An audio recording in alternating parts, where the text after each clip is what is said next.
Power down your Apple iPhone SE smartphone. Eject the Nano SIM card tray.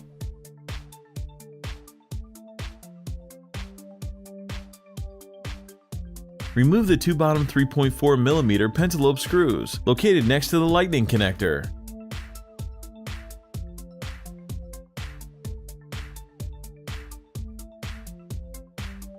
Place a suction cup near the home button.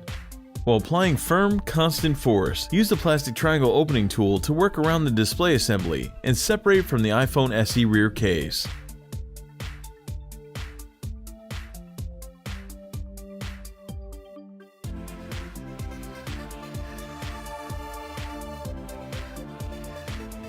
Just like the iPhone 5S, lurking beneath the iPhone SE display is the Touch ID cable.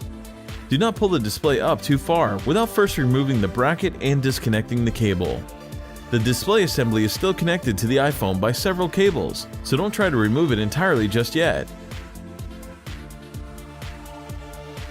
Remove the following 4 Phillips screws securing the metal bracket to the motherboard. These screws are different sizes, so be sure to remember where they go. Use the fine-tip curved tweezers to remove the metal bracket and disconnect the LCD, digitizer, and front camera and proximity sensor cables.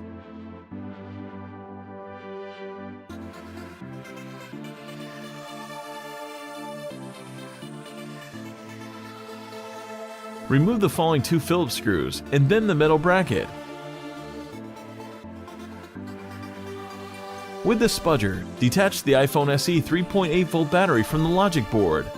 Use the fine-tip curved tweezers to peel up the adhesive tabs at the bottom of the battery. Grab the tabs and try to keep the adhesive flat and wide.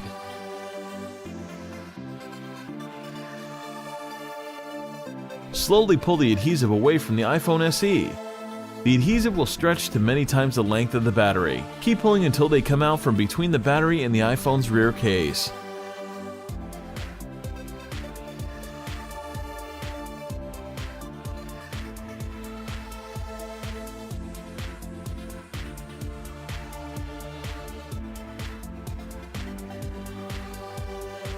Remove the iPhone SE battery.